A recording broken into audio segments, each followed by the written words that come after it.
guys, it's LaRosa. Listen, you've probably heard that adding the Seaplane Rating on to your pilot license is probably the funniest thing you can do. Well, Chad Barty and I found out firsthand that that is exactly right. Hey, come along as we go get our Seaplane ratings.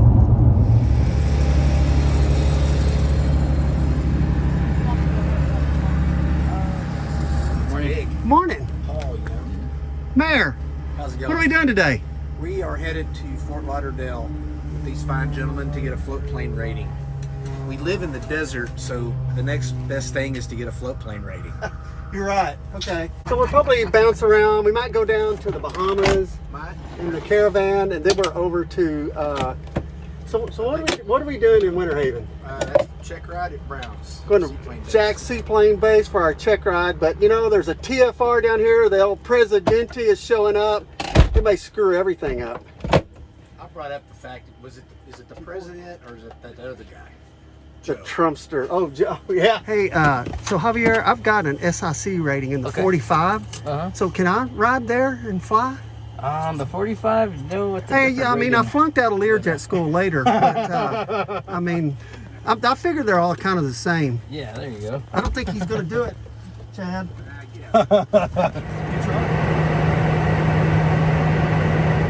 So we get down to Fort Lauderdale and we hook up with Tropic Ocean Airways. Nick Veltre, he and Chad have been friends for a few years now, and Nick wanted us to come down. He said he would train us up and then help us get our check ride done.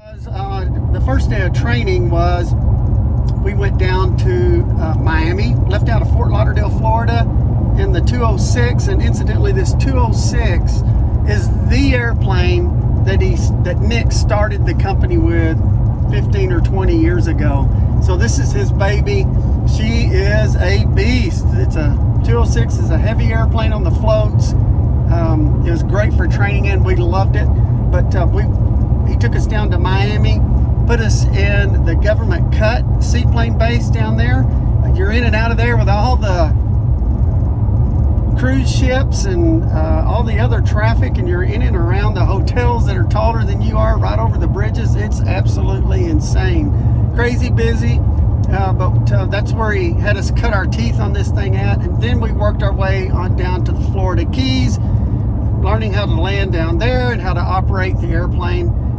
I did 3 hours that day, and then we switched, put Chad in the front, and we worked it backwards, started in the Keys and then worked our way back up to the government cut. Did about 3 hours, so about 6 hours of flying that day. We were absolutely worn out.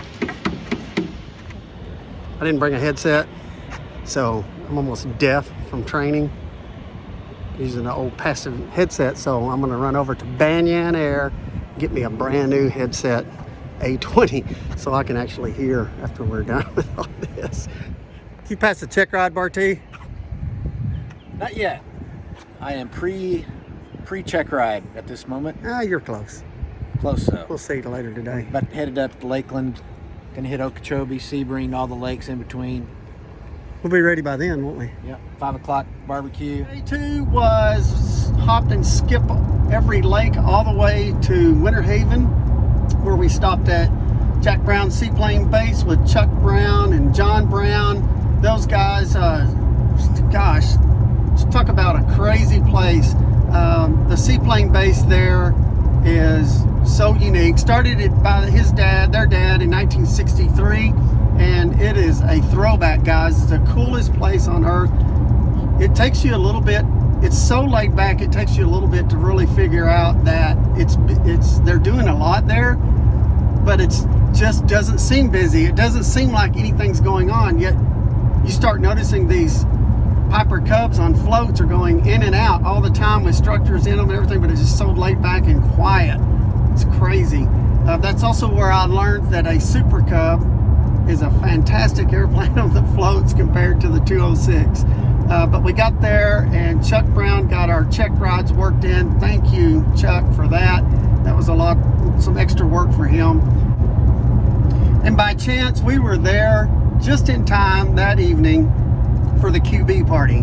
The Quiet Birdmen, if you don't know what that is, you need to look that up. It's a pretty cool organization. It's actually really cool.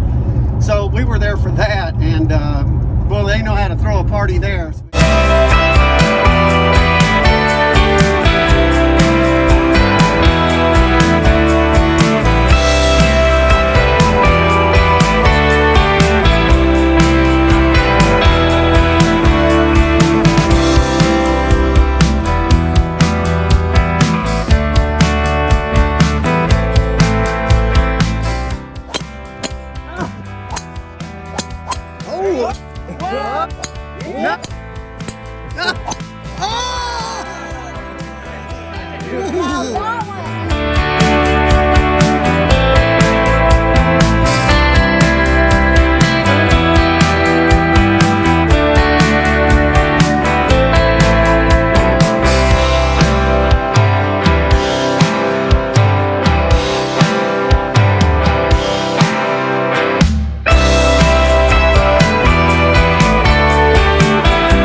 Turn it into an adventure like this because it was great. Go down to Jack Brown's Seaplane Base.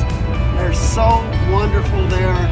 They treat you like family, and so did Nick at Tropic Ocean Air. Him and his dad took us in like we were a freaking family. It was just a really great time, guys. Hey, if you can go do it, do it. Fly safe, have fun. Mayor and LaRosa. Special thanks to Lisa with Tropic Ocean Airways for finding my glasses. Yeah, I lost my glasses out there. She found them.